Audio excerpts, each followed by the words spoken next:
Hello and welcome to our Estates Professional Spotlight and Q&A series. My name is Nordis Forcade-Martin. I am the founder and CEO of Florida Probate Partners, a real estate team that specializes in working with probate attorneys, professional guardians, and trust officers and helping them sell the real estate assets involved in their cases. During this series, we delve into the intricacies of probate and estate planning, and we do this with the goal of educating our community by showcasing the professionals who are problem solvers in this arena. As serious as this topic is, we like to bring light to these conversations. So do expect to have some fun. Welcome to our show. So thank you so much, Carlos. I have the pleasure today of having Carlos Aguila as our guest. And Carlos, one of the main things that really stood out to me when you and I met for the first time is how you have a very strong passion and a niche that you've built around special needs and guardianships. So I wanted to make sure we spotlighted you and gave you the opportunity to share with us. So please we welcome you, and we'd love to hear a little bit about who you are.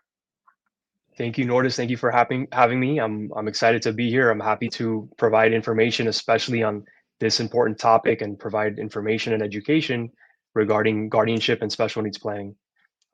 Carlos Aguila, founder of Aguila Law, and our primary focus is guardianship and special needs planning for individuals with developmental and intellectual disabilities.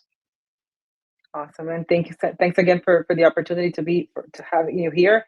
So, Carlos, tell us, what is guardianship and how does it apply to individuals with developmental and intellectual disabilities?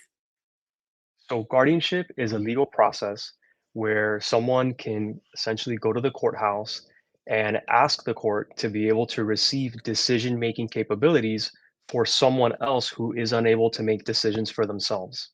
So, in the context of the intellectual and developmental disability individual, it is important because when an individual reaches the age of majority, which is the age of 18, in Florida, they receive all of their rights under the law, which is not a bad thing, it's a great thing. But if the individual is unable to make decisions for themselves, major life decisions, then mom, dad, or caretaker may want to explore the guardianship process so that they can continue to advocate for their child after the age of 18 if necessary. Okay. And how do you determine whether your loved one needs a guardian? Yes. So for parents and for caretakers that have a child with a developmental or intellectual disability, they've been working with their child since they were born, right? To be able to assist them in really in different things, and especially as they get older into that transition to adulthood. And so as your child gets close to that age of 18, you need to begin asking yourself as mom, dad, or caretaker, can my child make major life decisions for themselves at the age of 18? And so we're talking about major decisions like medical decisions, right? Whether to continue with a course of therapy, whether to agree to a surgery or not. Financial decisions: do they understand debt? Do they understand what it means to loan money? Are they easily persuaded? Right? Decisions like that. If mom and dad, if your child is getting towards that age and this is something that they are unable to do, then you should begin exploring guardianship or its alternatives. Got it. Okay. So, what is special needs planning? Why do you think it's important? Special needs planning is creating an estate plan for your loved one so that they can be cared for financially, um, when mom, dad, or caretaker are no longer around. And we found that that is one of the biggest concerns that keeps parents up at night if they have an individual with a developmental or intellectual disability. It's fine while they're alive, mom and dad can provide financially for their loved one. But what about when they're no longer here? Who is going to be able to provide for them? And so by special needs planning, we are analyzing the whole person. We're analyzing the individual in terms of what their needs are going to be. And so we develop a specific type of trust. It's a special needs trust that's incorporated into the overall estate plan, where mom, dad, other family members, grandmother, grandfather can all contribute to this trust. And and so the individual will be able to receive the benefit of a trust income, but very importantly, they do not become disqualified for public benefits. So it's something that's essential to implement so that you can care for your loved one when you're no longer here.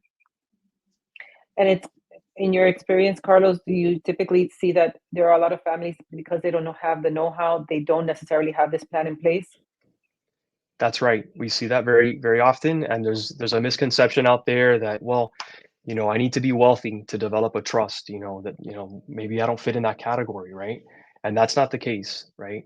Especially if you have a child with a developmental or intellectual disability, you should be putting together an estate plan, regardless. If you're a mom and dad with children, you should have an estate plan, but Right. especially if you have a child with a developmental or intellectual disability.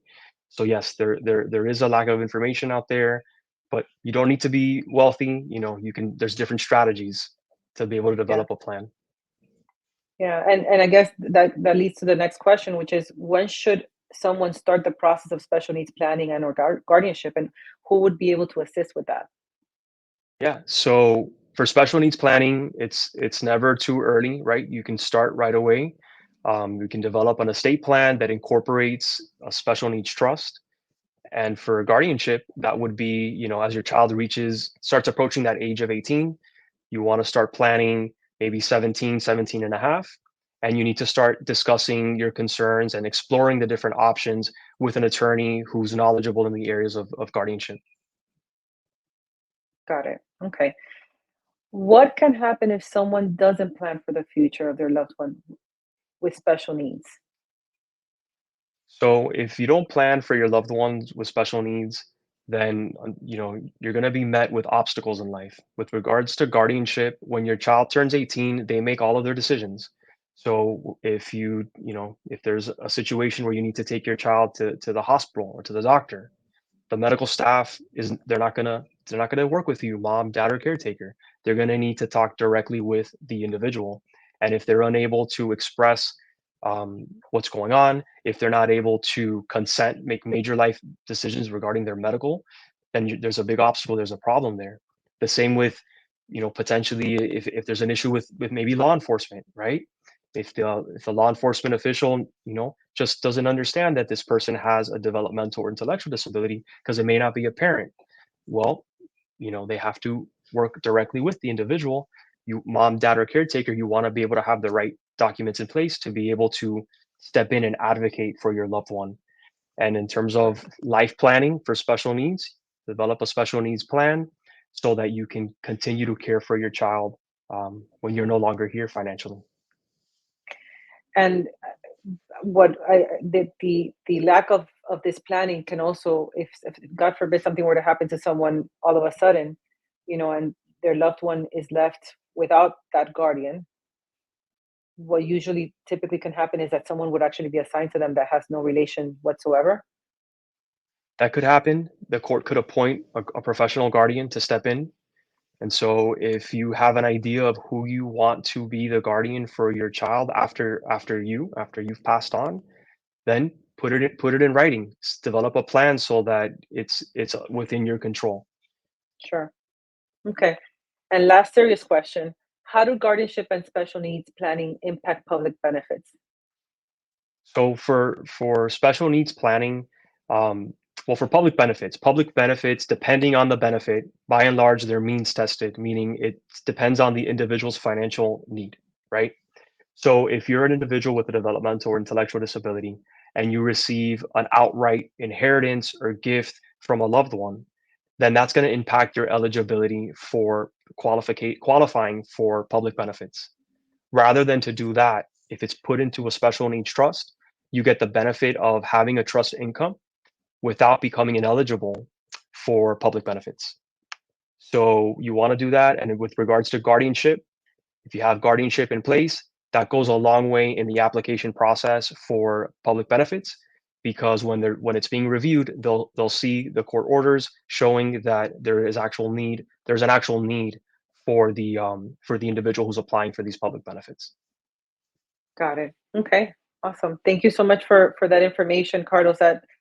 That's very informative and something that unfortunately our community, a lot of folks in our community do not really know or have the information about. So in the event that someone has further questions about this, what is the best way to reach you? You can call my office at 305-967-8554, and you can also email us at info@aguilapa.com. Perfect. Thank you, Carlos. So now we get into the fun part of this conversation, which is the lightning round. So Carlos doesn't know the questions that are going to be asked. They're not difficult questions. It's more to get to know him as a human being. So Carlos, what's a hobby or interest you have that might surprise people? I really enjoy going to concerts, and so Okay. depending, there's one band in particular that I do enjoy traveling with my wife to different cities, and so we've been able to go to concerts throughout the United States. I've gone to Wrigley Field, I've gone to Fenway, and so whenever we get the opportunity, we do that. Awesome. That's awesome. What's favorite band so far that you've gone to see? Pearl Jam, Pearl Jam. Nice. Awesome. All right. So if you could only eat one meal for the rest of your life, what would it be? pizza, pizza, You can never 100%. go wrong with pizza.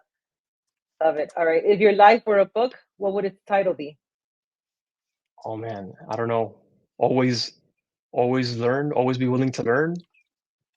Always be willing to learn. Okay. So stay curious. Stay curious. And last one is, what's the best piece of advice you've ever received and who gave it to you?